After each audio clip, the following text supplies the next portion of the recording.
In this video I will show you how you can take your picking speed from this all the way to this in the shortest amount of time humanly possible. Because in this video I want to reveal my 5-step method for building extreme guitar speed. So if you watch this video until the end and you follow each one of those 5 steps in order, you can easily take your picking technique all the way to 300 beats per minute, as I will demonstrate at the end of this video. For now, let's get started with step number 1. So what most players either neglect or simply don't realize when it comes to building speed is that your picking hand and your picking technique needs to be very relaxed. I know that I mention this often on the channel and it's so much easier said than done, but when most self-taught and intermediate players try to speed up their playing some more, they take the shortcut of just applying more force. That was a rather extreme example, but I think you know what I'm going for. But playing faster on guitar does not mean simply playing harder or with more power. In fact, if you lock your wrist and mostly work with your arm or elbow, you will never really be able to navigate between the strings effortlessly and in a clean way. Because if you can't feel the individually picked notes with your wrist and the movement looks more like this, you simply won't be able to nail complex and interesting string transitions. So for step 1, before we do anything else, we really have to focus on unlocking your picking hand wrist and loosening it up. Here's an amazing exercise for that.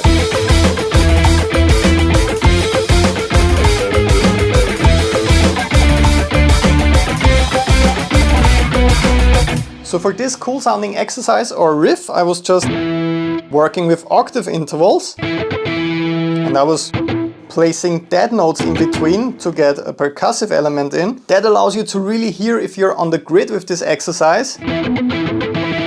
Then most importantly, you have those 16th note bursts in the exercise, as you can see in the transcription down below. And these really help with unlocking your wrist. So when you play those short bursts of fast notes, I want you to focus on activating your wrist and not doing this. So for this drumming wrist workout, I'm not positioning my wrist on the bridge yet. It's floating right here and it's only floating if I'm strumming or playing chord patterns. But my elbow, or this part of my arm actually, is connected to the guitar like this. I'm simply lifting my picking hand like that so that I can strum on the guitar. So this exercise is not played like that. I want you to play it like this. And if you do this at the start of your picking practice routine every day, you will notice a significant difference once you move to the more challenging exercises of this video, and your wrist will feel really unlocked and warmed up. But now it's time to get to the really interesting stuff. I will show you the best possible alternate picking exercises and also my suggested order of going through them. This is the exact method that I use to get to those crazy tempos of 300 beats per minute and actually also way above by now. And I actually helped around 40,000 students by now with getting the exact same results, because those are not just some random exercises, it's a scientific method that actually works. This free video here on YouTube is just the tip of the iceberg. If you're actually serious about all this and you finally want to reach your dream picking speed, always hitting the right notes at every tempo, never getting stuck in between the strings again, you can download the brand new speed exercise package on patreon.com/burn. The link is in the description and in the first comment down below. Over there you also get access to my 30-day alternate picking masterclass, which comes with a detailed 30-day practice plan. As I mentioned, over 40,000 happy students completed this program already and took their picking technique to a world-class level in just a couple of weeks. So if you want the same results that I got with the exact same exercises that I worked on, just click the link down below, patreon.com/burned. Join today. I'm waiting for you inside, but for now, let's continue with the next exercise. So the next mistake that so many guitar players make when it comes to building speed is focusing on exercises that cover all strings right away, like playing a scale up or down.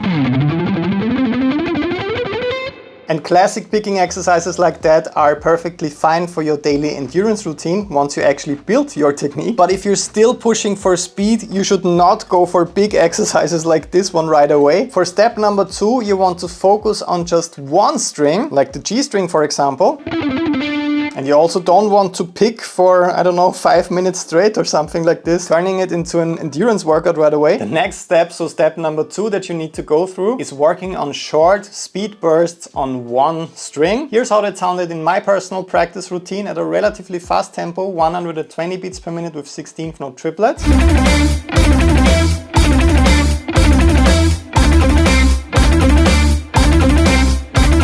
Now, if you can't play at this tempo yet, I have some good news for you. I still want you to try, because we're talking about building speed here. So in your personal practice routine, it does not and should not sound like this right from the start. If you subscribe to this channel, you know that I definitely don't recommend taking an exercise like this, starting very, very slow and then just speeding it up by 1 BPM each day or something like that. Please dare to sound sloppy in your practice routine, just like this when you practice it.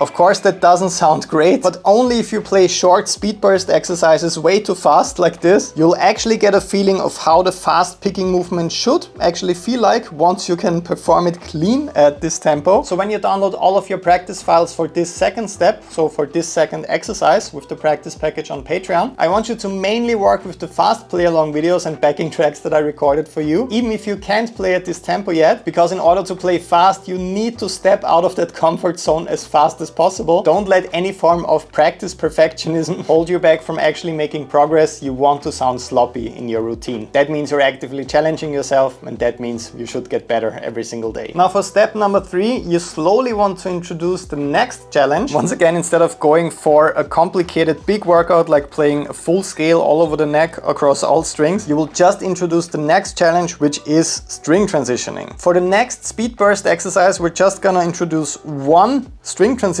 challenge.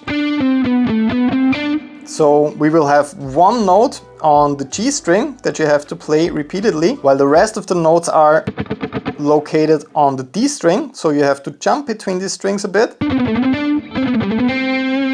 By slowly introducing the challenge of string transitions like this, by just going back and forth between two strings, you make sure to build the fundamentals of an effective, fast and controlled picking technique step by step, instead of working on all of the details at once, completely overwhelming yourself. So for step number 3, introducing string transitions, I want you to work on this really cool sounding speed burst exercise. Check it out.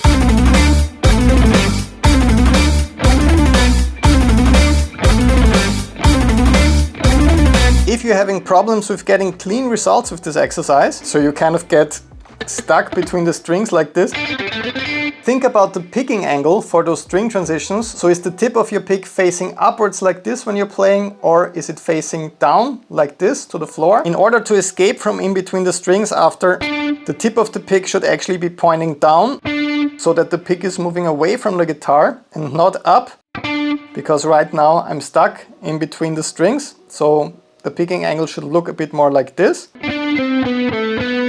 And then for the last note on the D string, the pick should be facing up actually, so that the pick can escape after that upstroke. So if you're getting stuck in between the strings and you don't get clean results, think about the angle of your pick and try to experiment a bit. If you're not completely sure about what you're doing and you need more instructions about this, don't forget that you get access to over 12 full guitar technique courses if you join my Guitar Academy on Patreon with the link down below. Those will teach you everything that you need to know about picking technique and many other topics step by step. So if you're self-taught and you never really learned how to correctly hold a pick and how all of those advanced picking mechanics actually work, just get started with those courses on Patreon and they will eliminate your frustrations right away. But now let's move on to the next step, step number 4. So for this step, of course, we want to make it more challenging. So we will include more uncomfortable string transitions right now.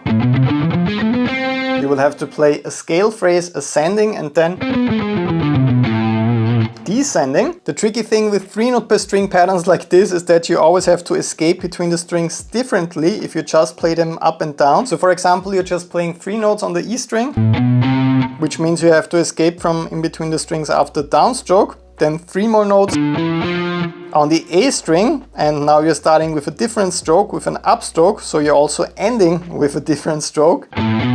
So on the first string you need to escape after a downstroke, then after an upstroke, then after a downstroke, and then you have one last accent with an upstroke for the upcoming exercise before all that turns around. So the 4th step is all about picking control and nailing more advanced string transitions. This exercise will greatly help you with building speed, but especially also control and hand synchronization. Let's check it out together. Here's exercise in step number 4.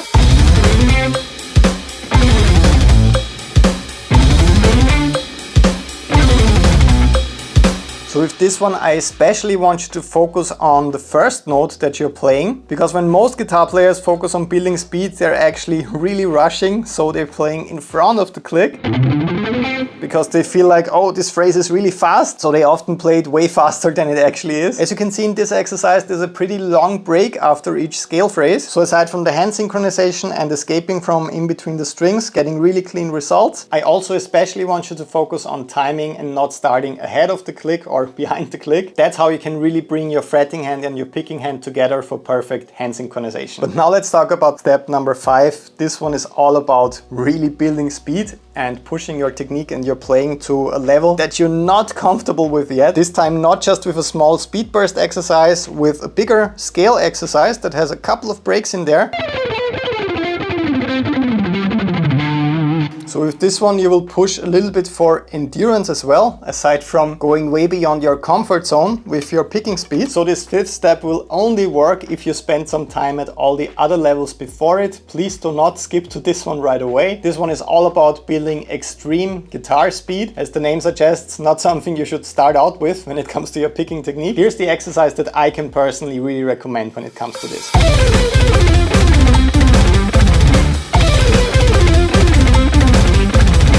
So in this practice clip I was playing it at 300 beats per minute with 8th note triplets. I wrote it down in 16th note triplets at 150 beats per minute though, to keep the consistency with the previous exercises. And as you could see in the video, I was pushing a little bit with my arm as well to reach those very, very fast tempos. So it's not just only a wrist movement anymore. But whenever I'm doing this, my wrist is still very loose, so I can still feel every single picking stroke. The movements just get way smaller, so it doesn't look like this anymore. It's very, very small, like that. So it's definitely not a full arm motion like this. I will try to play it for you, locking up my wrist completely.